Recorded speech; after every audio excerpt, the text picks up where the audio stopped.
for joining us on this webinar, which is titled Women in the Green Economy, Skills, Strategies, and Success. When the team at Pavestones tried to brainstorm on the area we thought would be really relevant to empower women, given that it's International Women's Month, there was a consensus on the relevance of the green economy and helping women build skills in that aspect. The green economy and its potential still remains a bit novel, new to a lot of people. And I'm sure if you ask the average person on the streets in Nigeria, what is the green economy about? What are the opportunities there? They might struggle to respond. Although I know that our SA, who is here, has been doing a lot of work to create awareness in that space. But I think what is even more amazing or interesting about being in this field or participating in the climate change field in reducing carbon emissions is the fact that it's impactful. I think we all are feeling the effects of greenhouse gas on the economy, or not the economy, but in the world. We can feel it with hotter days, more rain, sometimes less rain, and abnormal weather. So the opportunities and participating in that field is almost like a double-edged sword. There's the opportunity to learn, to create revenue there, but the bigger opportunity to impact the world positively. The IRENA report, 2026 report, which I found online, says that women make up to about 32% of the global renewable energy workforce.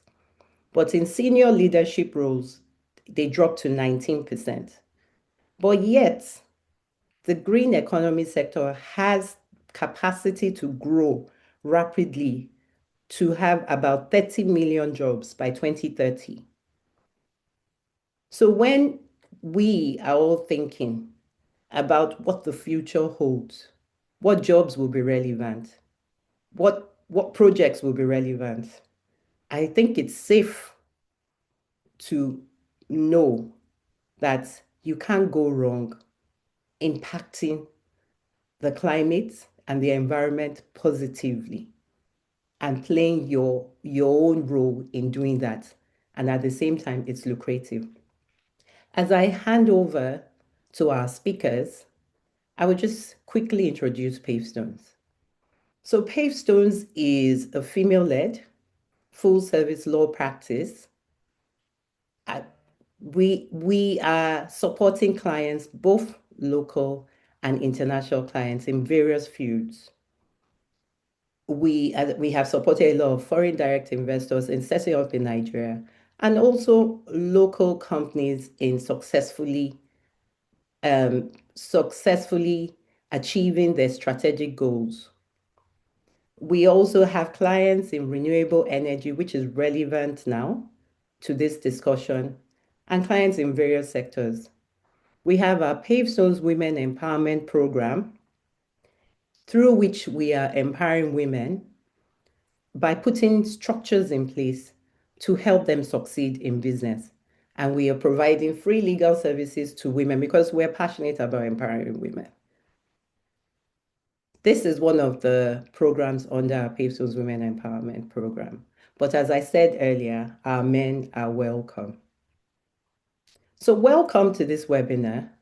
I will hand you over to our moderator, my co-founder and managing partner at Pavestones, Aderonke Alex-Adedipe, who will then introduce the speakers and take us further. Thank you. Good afternoon, ladies and gentlemen. Seun, thank you very much for that very brief introduction. So today, Pavestones is hosting this webinar in order to highlight the achievements of distinguished women in the green economy and to provide actionable insights on the skills and strategies which women require to achieve success in the green economy. Without further ado, I would very quickly introduce our distinguished panelists. I would start with our special advisor, Mrs. Titilayo Oshodi. Titi Oshodi is the special advisor to the governor of Lagos State on climate change and the circular economy. She currently leads the transition to a zero carbon and climate resilient economy by 2050. She drives initiatives to position Lagos State as Africa's first subnational carbon market hub. And I'm sure we'll hear more about that in today's session. With a background in marketing, communication, and sustainable development, Titilayo is an advocate for gender-inclusive climate leadership, promoting policies that provide economic opportunities for women and youth. Her commitment to ethical governance is underscored by her membership in professional organizations, including the Society for Corporate Compliance and Ethics and the Chartered Institute of Personnel Management in Nigeria. Titilayo oversees EcoNexus, a platform uniting corporations and innovators to boost green investment.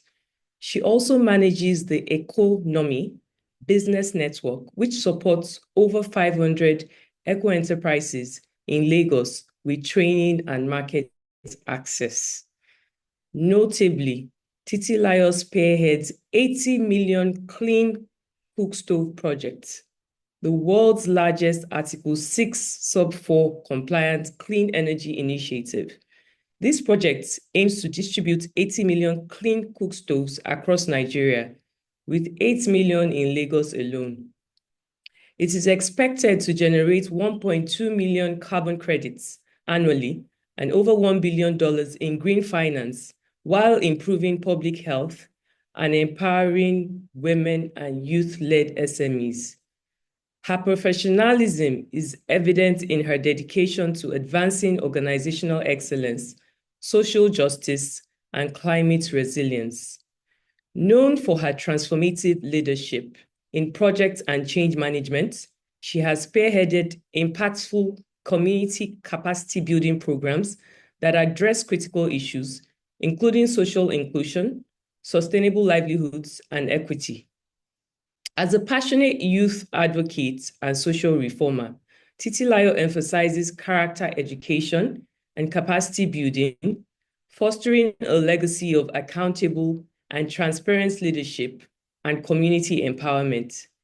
With her expertise in climate finance, the circular economy, and public-private partnerships, she is a powerful voice for advancing these crucial areas in the development of sustainable cities. Welcome, Mrs. Titilayo Oshodi. I will then move to Mrs. Temitope Okunnu. Temitope Okunnu is a trailblazer in the environmental education, health, and sustainability advocacy.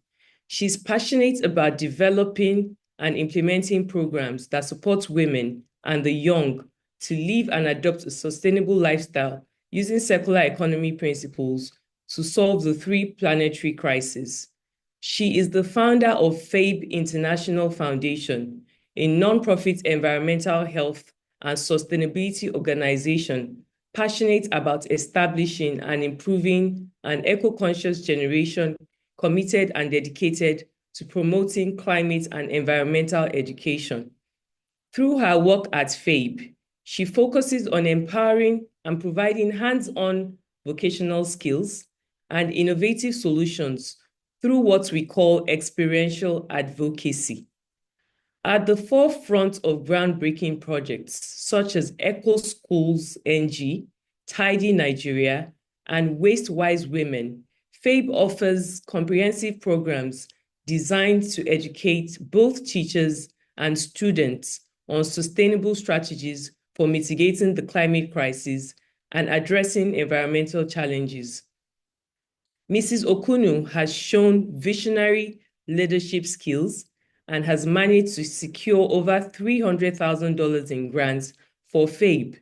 She has formed strategic partnerships with local and internationally recognized organizations such as Coca-Cola Foundation, Oracle, Lafarge, and many more. Temitope has also received significant recognition for her work. She was named CNN Eco Champion twice in the same year and was recognized as one of the 100 women championing sustainable solutions in Africa. Furthermore, she is an award-winning environmentalist and was the inaugural winner of Miss Environment in Nigeria, earning her the title the Environment Queen.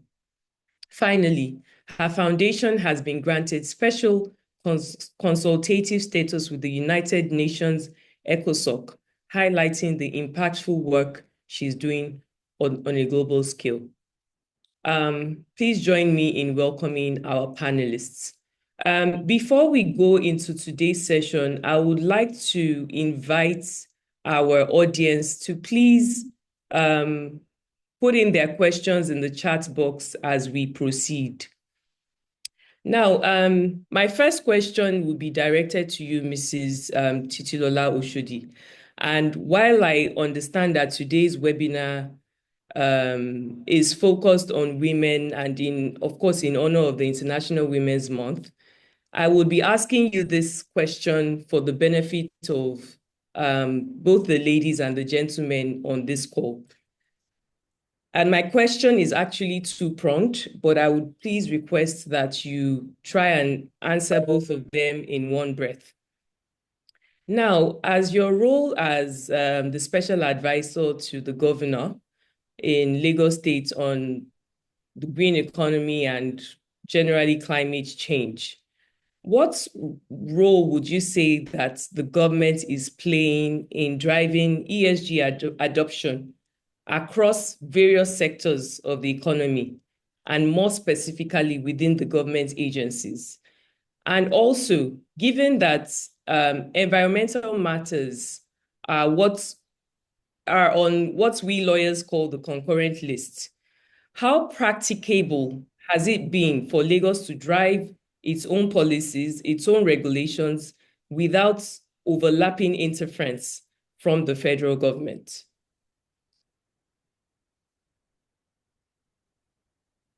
All right. Good afternoon, everybody. Can you hear me quite well? Yes, we can. Fantastic.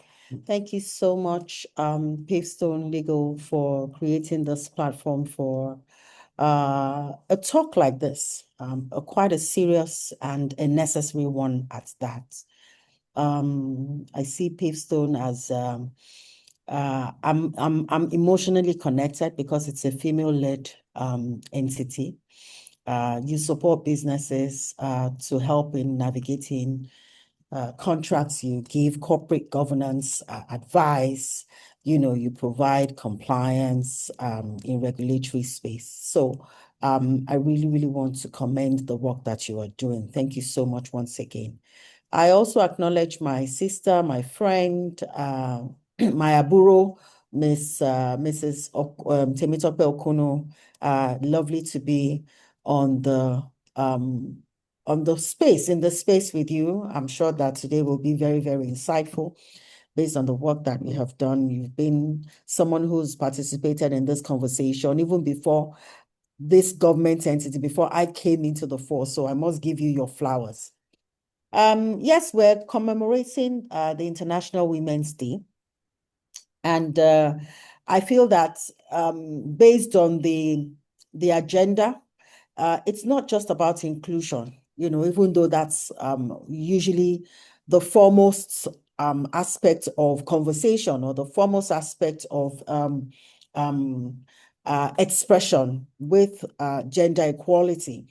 But it's also about recognition. It's about positioning. It's about acceleration. I've actually looked at the beginning of this year to say, what can we begin to do differently, or what would be our strategy? Having worked in this space for slightly over 3 years right now, and being able to evaluate the sort of performance and progress that we have made over time. And I think we've come to the juncture where catalysis become the bane, it becomes the basis for the work that is being done. Because when we're looking at the theme today, we're saying women in the green economy skills, we're saying strategies, we're saying what is the success. And, in itself, that is a directional narrative, right? When we want to transitioning to a green economy, that is already happening. Inherently, we have, from a cultural and a cultural and a traditional perspective, have been encumbered. We have embedded the philosophies of circular economy in our space. We just didn't get to the point of looking at it from a commercial perspective. I can count how many nylon bags I kept aside as a function of what I learned from my mom, when we go to the market and we come back and we reuse those nylon bags, or we repurpose those nylon bags. I can recount how many plastic bottles in containers of Blue Band, and the like, that have been repurposed and reused for, as containers for food, leftover food. So what we want to, essentially talk about today is who is being positioned to benefit from this green economy, right? And who is being left behind. We have those days when we didn't know what green businesses meant, but today, green businesses are recognized and they're attracting a lot of significant attention and participation. And if we're talking about green economy, it's no more in abstract. It's no more, as a theory. It is beginning to drive economic growth. It is beginning to improve, livelihoods. It is reducing the risk in environmental situations. And it's also using that pathway to create new markets and opportunities for us. And if we want to bring it down, if we want to deep dive and make it even more tangible, let's look at what is our waste management systems like in a city like Lagos. What is renewable trajectory? What is a renewable trajectory, for our households, even for our businesses? What sort of agricultural style and model, do we have in place? Is it sustainable agriculture? What are our value chains like? What are our supply chains like? What are the food systems like, right? Even if we're going into the things that are particular to women, let's talk about fashion. How sustainable is our fashion? Are we embedding, circularity into the consumption of our fashion? How are we, managing? What's the quality of our textile recovery? And then we can also delve deeper, as we're going to in this conversation. What is the finance model around the commercialization of our waste management or our renewable energy? Because we've had quite a number of initiatives that populates the framework across the climate literacy, across the commerce aspect of it, across the data gathering. And of course, we cannot, I always say there's no romance without finance. We cannot speak about the sustainability of things if we're not talking about the finance of things, which means that the economic benefit, for entities within that ecosystem, or for stakeholders within the ecosystem, is also it's an argument that must be contained in that conversation. And then that leads us into the carbon market. So these are no more future ideas. They are speaking to existing sectors that are generating revenue, they're generating influence for us. If I want to cite a few, and I just want to do that because I don't know who's on the other side of this conversation, but I always like to create a space where we're giving flowers to those who have done it, who have spearheaded, and who have pioneered. And I think about people like Rezwaye Doisola Oguye, who's, she's empowered thousands of women in her pursuit. She's developed youth capacity. She's facilitated the recovery of waste running into thousands of kilograms. Aderonke Lasisi is another very strong reference, because she was one that started the idea of transforming waste just from a challenge that she was facing. It was difficult for her to move from one point to the other when there was a downpour in her area. And it, not only clamped her activities down, but it rendered her redundant. And she thought, what is this? What is this about? And she's able to effectively use waste, transforming waste into recyclable products. And her products are going into the global space right now, matching very well with international best practices. Same with Bankers to Buy, same with Sidikat Folami. There's a lady in Ibadan who's actually developed a hub, Jumoke Olowokere, and of course, the multi-talented Okunnu, even with Ifedolakpo Oronsewe, who's converting tires and sitting comfortably, in the construction industry, having won, not only investable opportunities in the global space, but also just sitting writing MOUs with the European Union. So if you look at all of that, you would see that as a government entity, we have been able to identify these people, and to say, how can we help them? And the ones that are new entries, how are we going to help them to scale? How can we help them to be more visible? How can we stimulate demand, for this new, very new novel industry, so that these guys who have pioneered or who have begun to drive this vision are not, they're not ruled out, they're not overwhelmed. How can we also begin to look at ways to diffuse our unemployment bracket, which is a gaping one? How can we infuse and embed the ideas and integrate the knowledge transfer that is needed, in that industry, so that we can have a lot more competence that is developed in that place. So that's why we have the Economy Business Network, which you mentioned earlier on in my introduction. By the way, thank you so much for that. We're working with over 700 businesses, and 70% of them, if I must say, are actually women-led. So women are beginning to participate. And in fact, they're beginning to dominate the entry into the green economy. And so the reality is that our women are becoming more involved in waste collection, but very few of them are recycling.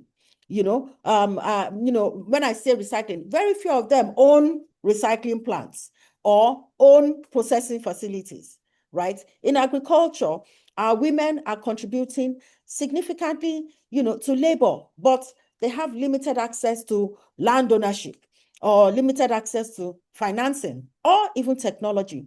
So what do we mean by scaling? These are the sort of conversations that we want to start having right now.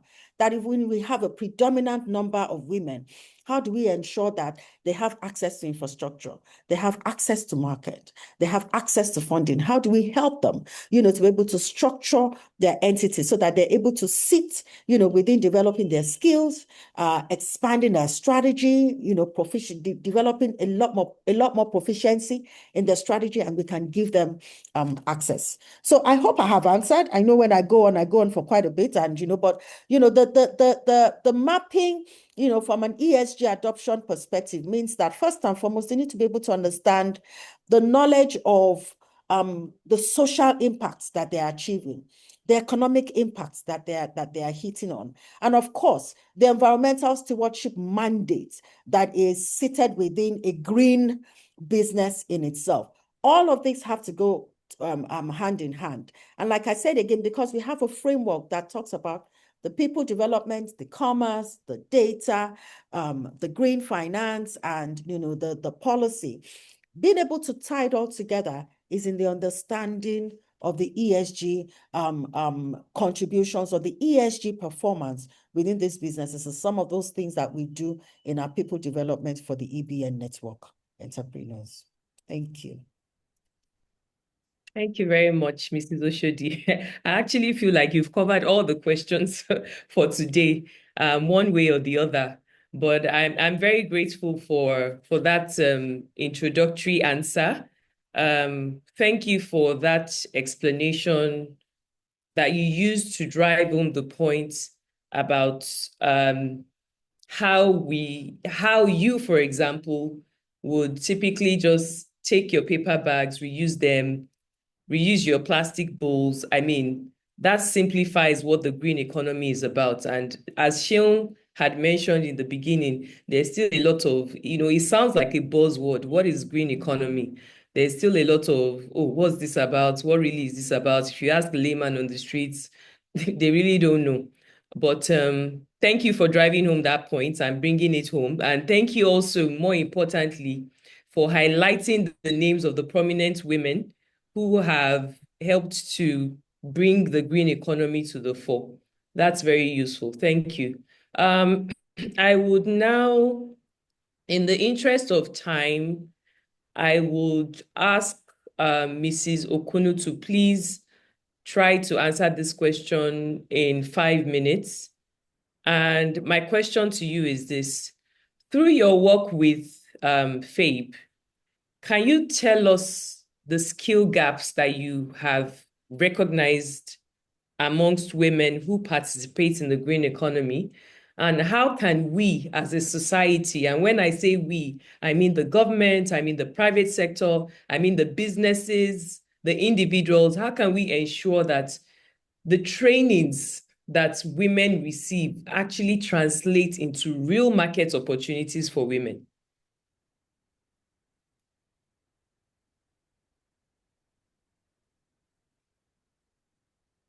Stone Legal for the opportunity to be here, for inviting me for this webinar. I'm happy Women's Month to every woman here on this call.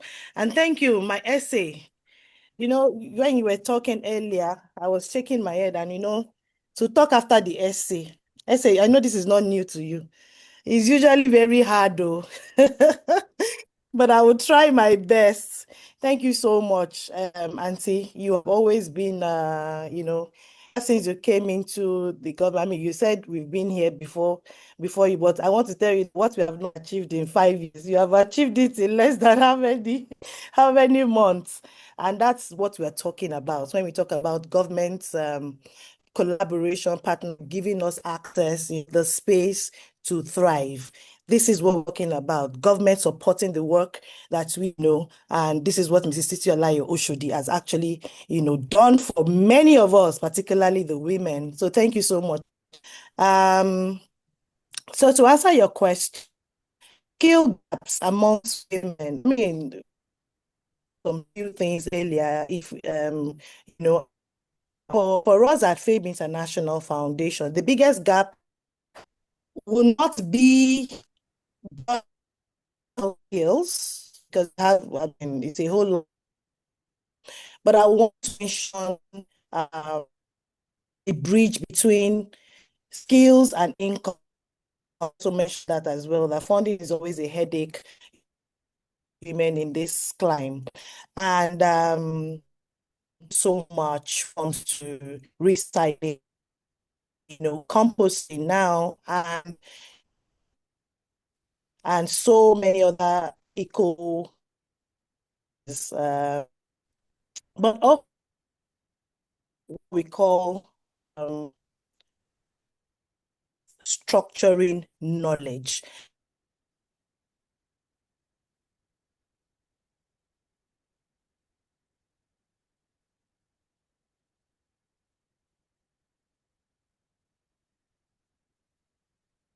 Okay. It looks like we've lost Mrs. Okunnu, unfortunately. I think Mrs. Oshodi, I'm here now. are you back? Are you back on? Okay. Yes, I'm back. Okay, Apologies. we lost you. Yeah. Let's Sorry, what did you completely. hear last so that I can The piggyback last to it? I heard was about funding. Aha. So I was mentioning that, even though Mrs. Oshodi had already mentioned it, this is one of the weakest points, when it comes to um, the gaps, that I was talking about. Market access. And thankfully, there's what we call business structuring knowledge that Mrs. Titilayo Oshodi, through her office, the Office of the Climate Change and Circular Economy, opened up recently to EBN member. By the way, I am one of the Eco Business Network member. And these are the things that they have opened up for many of us in that space. There is a lack of market access. And I would tell you for a fact that many of us are grappling with, with that. I mean, there's a whole lot, but I'm just going to mention a few. Financing is also very important. Value chain integration. And to mention a few, if you want to address all of this, we need the government to continuously structure green enterprise, to create structured green enterprise programs. If you follow Mrs. Titilayo very well, there's something we call eco-circulate. And she has been doing this over and over and over and over again. And many of us have really, gotten so much more from that, because after the eco circular, people begin to find out who are these people, how well did they do this, can we connect with them? And that's just something sweet that I feel that the government should, not just the Office of the Climate Change or Circular Economy, but we need other government parastatals to begin to key into things like this, create that opportunity, that environment for not just women, but most importantly, women to thrive, because we all know that when we touch one thing, it multiplies a million. So anyway, another thing I would say is to provide subsidies, access to markets, even the private sector. We're begging them, integrate women into the supply chains, support offtake agreements, buyback systems. As of now, it's just one company that I don't want to mention name here, that is actually doing what we call rPETs. They receive PET bottles from recyclers. By the way, we run the Tidy Nigeria program. It's a community recycling scheme that we provide that provides cash buyback for any kind of recycled materials, from plastic bottles to cans to glass to tires, now food waste. And then they get cash in return, or they save their money to be able to pay children's school fees, buy gas, and different things that you like to save your money for. These are the only just one, bottling company that is actually doing this for now, but we need many of them to step up and do so much more. Get these PET bottles. We don't have to do FX for now. We can begin to rally around, in this country, and begin to, get it off where it is at the moment. We can also now begin to move from just training, talking in programs, to mentorship, incubation. And that is what one of our programs that we do, Eco Leaders, that's what we're doing right now. There are young people who don't know their left from their right. They're just, because they are young, they have the visibility, they have the energy, they are strong, they are paparazzi people, they talk, they say, this is what I'm doing. And then there's a lot of greenwashing in this system.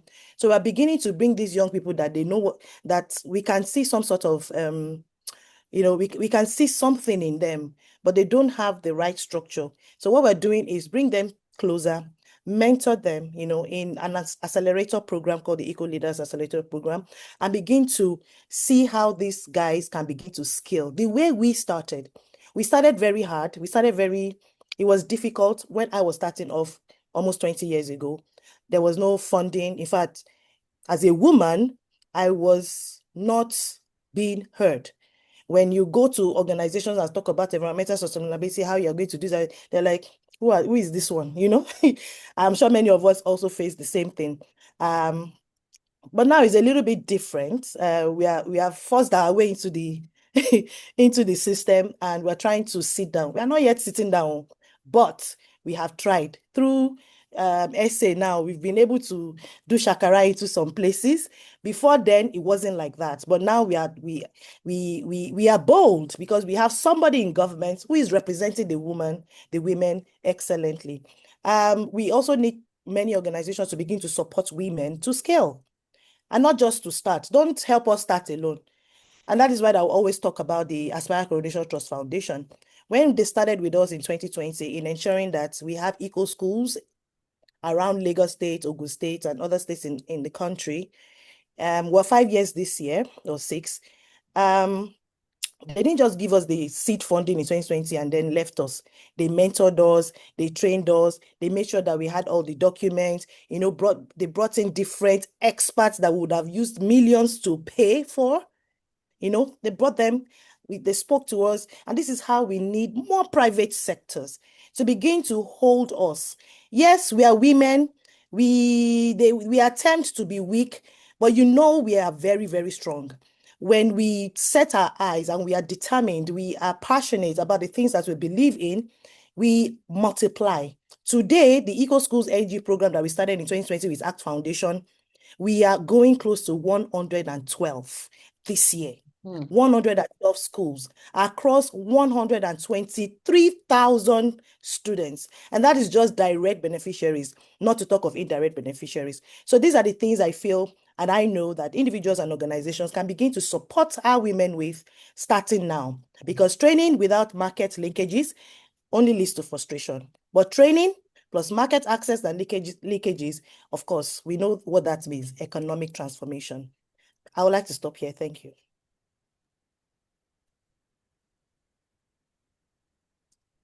Thank you very much, Mrs. Okunnu, for that insightful response.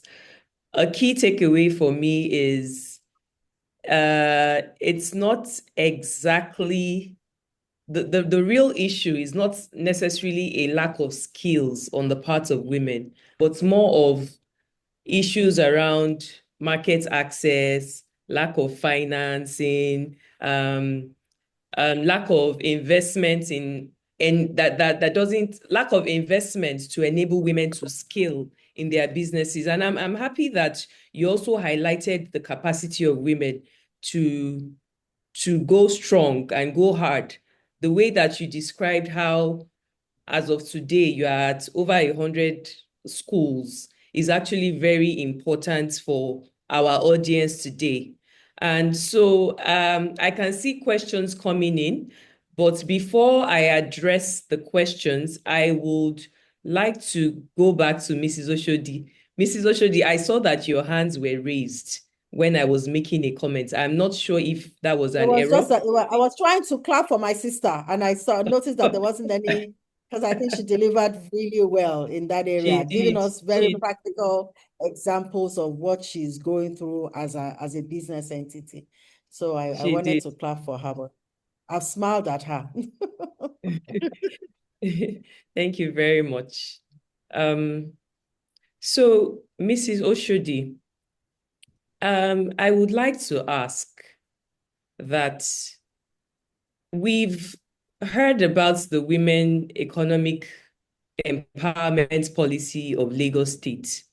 Can you tell us how that has been able to cascade into the green economy? And how much impact has this had on the green economy as far as women's participation is concerned? Okay, so the Women Economy Empowerment Program most likely, I think it's sitting within the Wealth Creation Ministry. But, yes, I sort of have an overview, maybe just to see how that translates from a green economy perspective standpoint. It's also important for us to always, infuse that little disclosure that this is a new terrain, and we're just beginning to get people to be more and more aware by creating practical solutions that they can interact with, at real time and tangible. That way, I think it's the marketing communication background that has helped thus far in simulating these theoretical ideas and narratives. because we're smart people, but we also understand that in change management, if you want to get people, if you want to induce them into a new style of doing things, then you must be able to integrate some level of benefits into that space.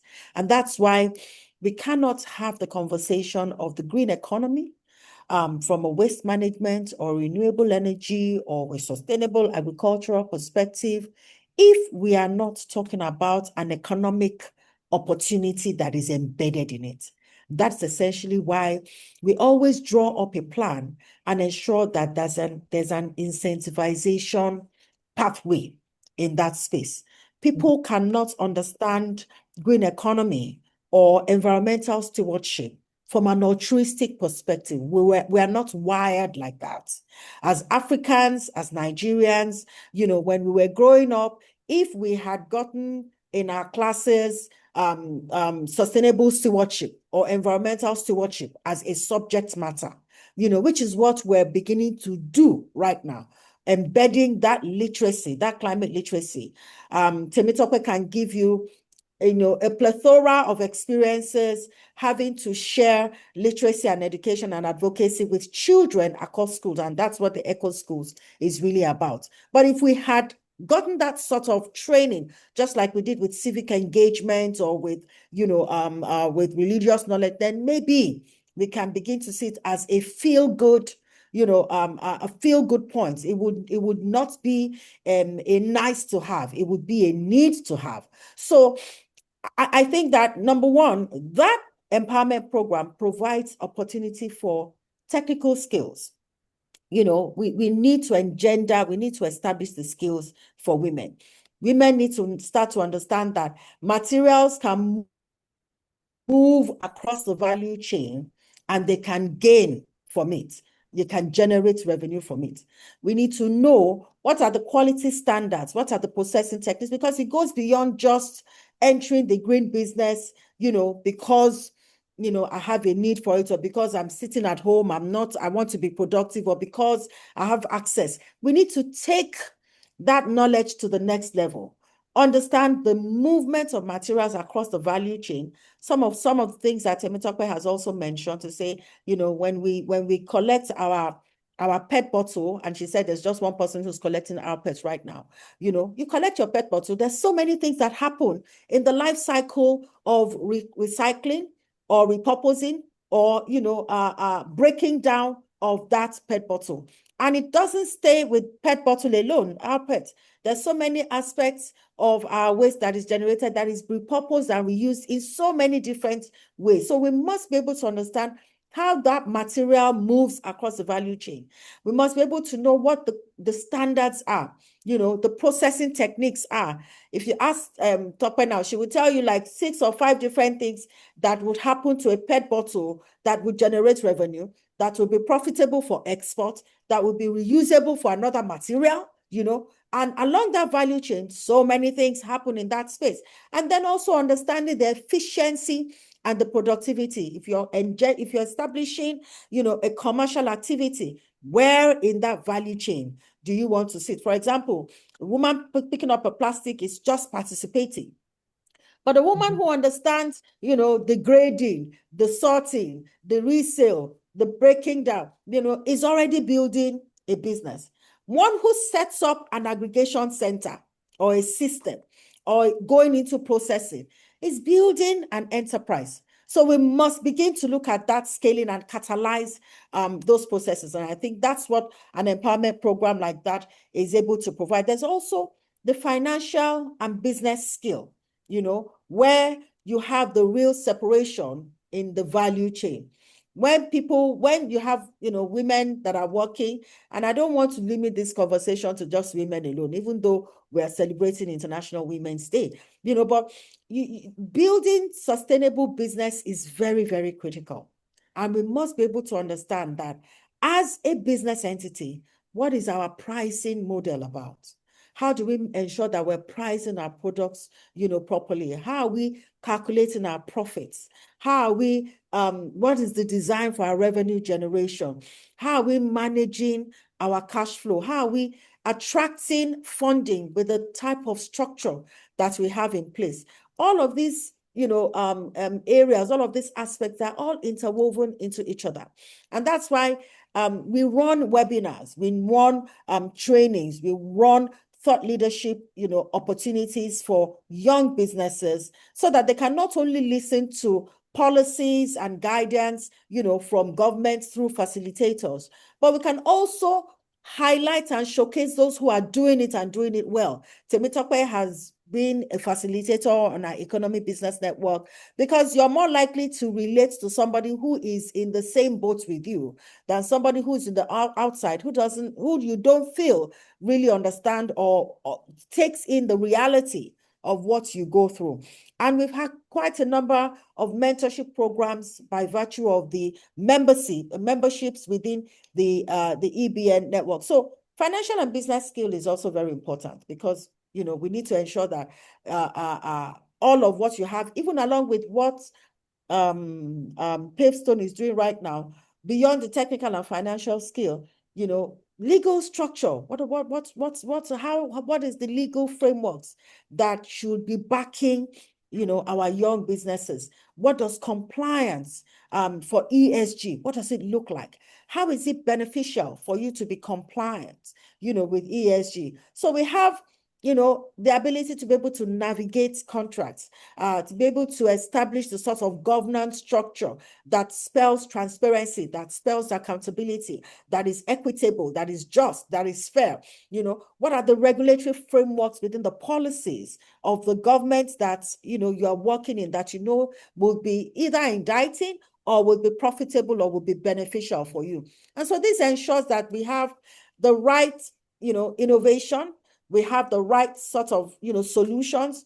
We can look at technologies that can improve the level of efficiency and, get these businesses to be more structured so that they are attractive to investable opportunities. Apart from that, there's also the policy and the strategic literacy. And I don't think that we can flog that enough. All of what you need to do in a green economy space is backed and lined up with understanding what climate regulations, both local and international, looks like. What sort of frameworks are the criteria for global funding. When you understand ESG, and ESG essentially, just for the records here, means environmental, social, and governance. But at the OCCE, we tack on an extra pillar to it, and that is the extra economic, because you can't have ESG running if you are not overcoming the economic argument. That's why you will find a lot of young businesses who have started and they see that being able to tie the knots together can be a bit difficult because there has to be an incentive, there has to be benefits for it, and government also sits in that place. Government is able to provide that sort of incentive either by providing more market opportunity or, facilitating access to funding, both private and, both local and international. The carbon market is another place where we're also beginning to pipeline the understanding of data. When these guys get out to do the work that they do, they're very, there's very little knowledge about the data capturing and the purposeful data against ESG compliance. So the positioning of this is all embedded also in that strategic literacy. So we must help such platforms, to make them different. And what is the difference? They have to develop technical solutions that help them in the conversion of their waste. They must be able to structure a business, not just as an environmental activity, but having the commercial, the legal, the marketing, everything, has to be in the space. They have to be able to train, whilst they're training, the transfer of knowledge, must be a continuum so that multiplicity and catalyzing the catalysis is entrenched and is also encouraged as much as possible.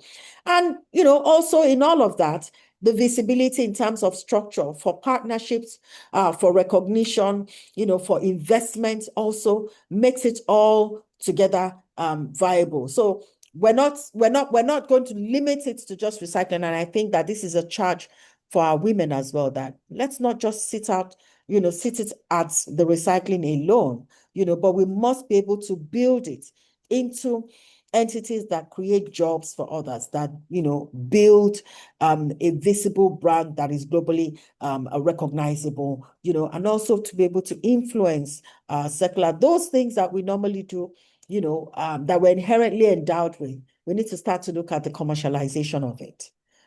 Thank you. Thank you. Thank you very much for that explanation, Mrs. Oshodi.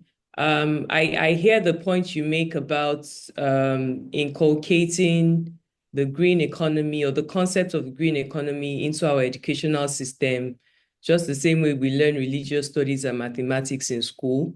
I also hear the point you made about incentives, which I believe Mrs. Okunnu also spoke about. I actually had a follow-up question to that. But before then, I would like to ask Mrs. Okunnu. We're actually running out of time. We have only about 10 minutes left.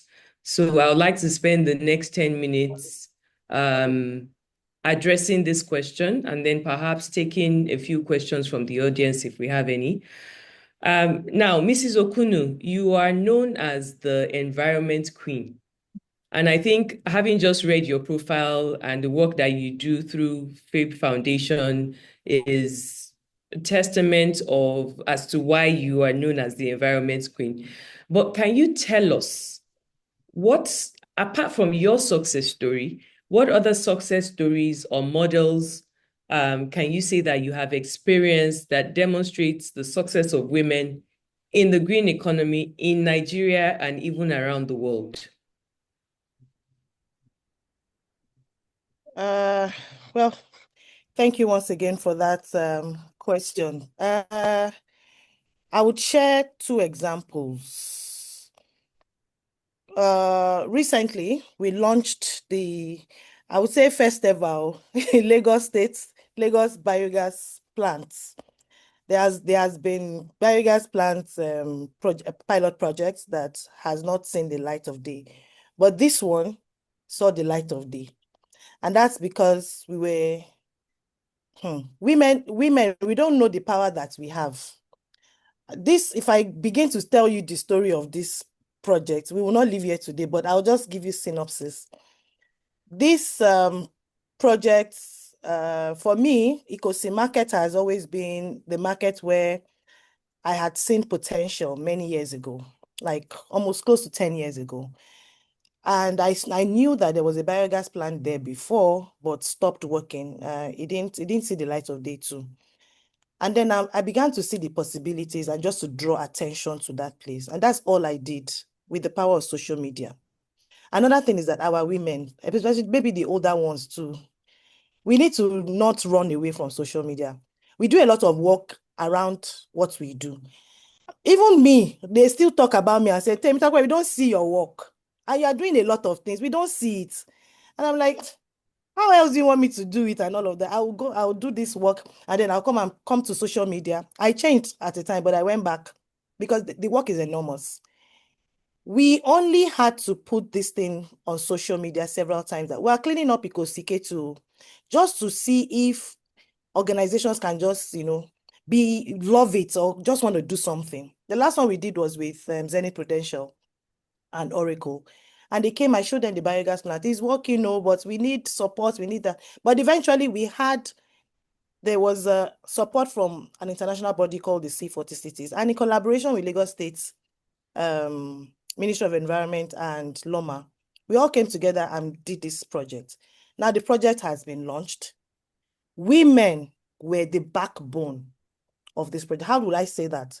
The traders in the community know that if they don't participate, and that's another thing, participation. So we can't just be sitting down. I think that the food will come to our table. No. If you want people to sit to talk about you on tables that you are not, you need to participate. So the participation of our traders, particularly the women, they know that if they don't sort their waste and they continue to commingle, the normal thing they do and put in dump site and all, they will not have light. They've not had it for 5 to 7 years. And we have come with a promise, particularly me championing that stakeholder engagement, saying that there is going to be light in this market. If only you see that your waste is a resource. This waste will bring light. It will bring charging station. You, woman who sells jollof rice, you'll be able to use the gas to cook. And now today, we see that the Ikosi market has been transformed. There is electricity, there is cooking gas, there is organic fertilizer, which came as a result of the residue, something that was supposed to go down the drain. And then we said no. And thankfully, you see, another thing, if you had let me project my presentation now, there was something I wanted to say earlier. Mrs. Titi Oshodi, so women supporting, we always say women supporting women, but there are some women that don't support women. They just say it with their mouth. But you see, Mrs. Titi Oshodi, she took me to see the Commissioner of Ministry of Agric. Today, all the farm zones in Lagos State have the digestates, the eco-fertilizer gotten from these biogas plants. For me, I don't know how to express my joy, but this is what we are trying to say. So when these men don't give us the opportunity, sorry, oh men, I realize there are men on this call, but when you don't give us the opportunity, there will be women who have been there before us, older than us. Even they may not be older than us, but they have the privilege, they have the authority, they have, they are able to open doors for us. I've been trying to see Commissioner of Agriculture for how many years? And when I wanted to see her, she just took me. We went to her office, and that was it. Women who were previously exposed to smoke, to poor conditions, are now part of a cleaner, greener, circular economy. So that is what we mean by circular economy, improving people's lives, but particularly women. Another thing I would like to mention is that it was the women in the market that also had to start sorting. Because if they don't sort, both the women and the men would not see the light. So they were able to sort and they participated. I don't know. I think the time is going. We can talk. People in the green space, we like to talk too much. Another thing is I would like to mention is the community level. At the community level, we have several women weekly. I'll use another example. At the Office of the Climate Change in the secretariat there, there's a recycling center at that place. Ma'am, remember Mrs. Ono, what's her name? The name just The person that picks up the dates there. Yes. We had seen her as someone who has been collecting plastic in the secretariat informally. But today, through the network, through women supporting women, through green economy initiatives and all of that, when the Office of Climate Change created that hub, the woman it was just natural to include her, into the business. Now she champions that place. She's the champion of that. We call her waste champion. She collects waste on behalf of the secretariat. All the women who do the mini jobs, they bring it to her. She's now chairwoman, chair lady. She has been empowered. And I may close by saying that when we empower women, what's that word again? When we empower women, anyway, the empowered women, oh my goodness, sorry, I can't remember. There's a way they say it, but you know what I mean. Empower women, empower the nation, build the nation, empower the women, you build the nation. It's as simple as that. It's as simple as that. Thank you very much. Thank you. Thank you, Mrs. Okunnu. Thank you very much. That was quite insightful. We actually have a few questions, but I'm not going to be able to take all of those questions. But the one question that I think is pertinent that needs to be answered, and perhaps Mrs. Okunnu, this stemmed from from one of the responses that you gave, was please how we have the question from Ruth Adewumi, who says, please, how can we join the EcoBM group? That's for the Office of Climate Change. Yes, that's the Economy Business Network that Okay. we explained that is housing over 500 young businesses. And it's simple. Just send us an email. We're just one of those offices where send me a LinkedIn message, send me a text, connect. We will get back to you. We have a community manager who manages all of the affairs of the enterprises in the Economy Business Network, and she will get in touch with you. So I can send, so one of my people are so they've sent a link on that on our bio on Instagram. Check out our social media page and you will see the link there to register as a member. Okay. And Thank you I very dare say that there's a lot of juicy opportunities and a lot of linkages that we establish, on the Economy Business Network. About a few days ago, I still got someone who sent me a link for a travel to, there's so many links, so many opportunities for trade, opportunities for capacity development outside of the country. They just navigate to us, through us, because they know that we already have that register of young businesses that we endorse. We also endorse some of those businesses so that they're able to access grants, and attract loans for themselves. Thank you, Mrs. Oshodi. So we've heard more about the EcoBM and what the platform is useful for. You've also heard that Mrs. Oshodi is very accessible. Reach out to her on LinkedIn, send her a message. Reach out to, what is the name of the Instagram handle for your office? Please put it out on the chat. Help Okay. us write it I on the can chat. see, yes, I can see a suggestion that we have the registration link in our bio on Instagram. So if you could please just find the Office of Climate Change and Circular Economy on Instagram, Yeah. then you can check out the link in the bio and register via that link. Thank you very much to our distinguished panelists. Very great women, very impactful women. I wish we had more time. I had so many more questions for you, but we probably won't leave here today. And I look forward to us having more sessions on climate change and, what Lagos State in particular is doing in the circular economy, because I know that Lagos State is at the forefront of that in Nigeria and even in Africa. I would now invite my partner, Seun Timi-Koleolu, to please give us closing remarks, 1 minute, 2 minutes max, and we can call it a good weekend. Okay. Thank you to Mrs. Oshodi, who I also call Sis.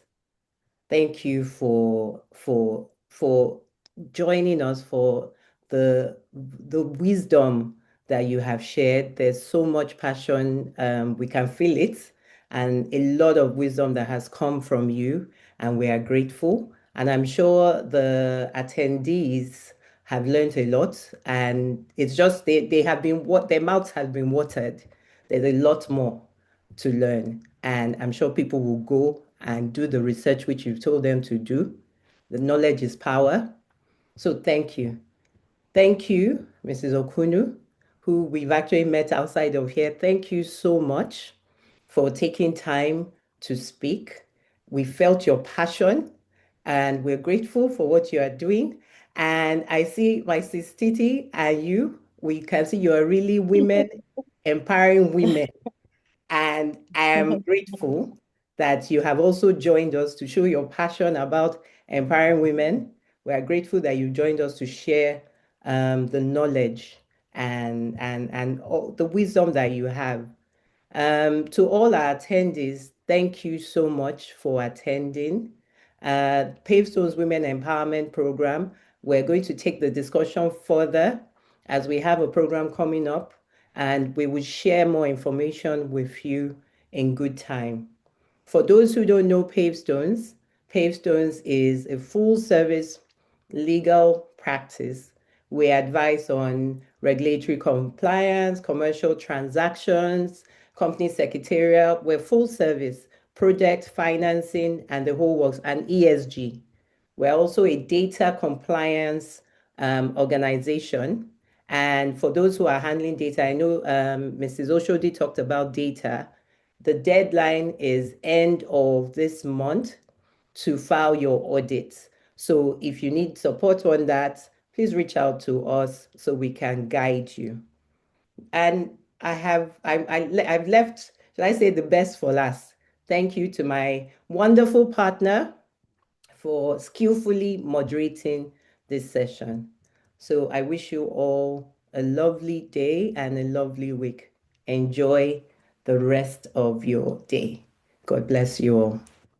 Thank you. Thank you. Thank you so much for having us. Have a good weekend, everyone. Thank you. Bye Thank for now. you. Thank you very much for having us. God bless you. Thank you and bye-bye.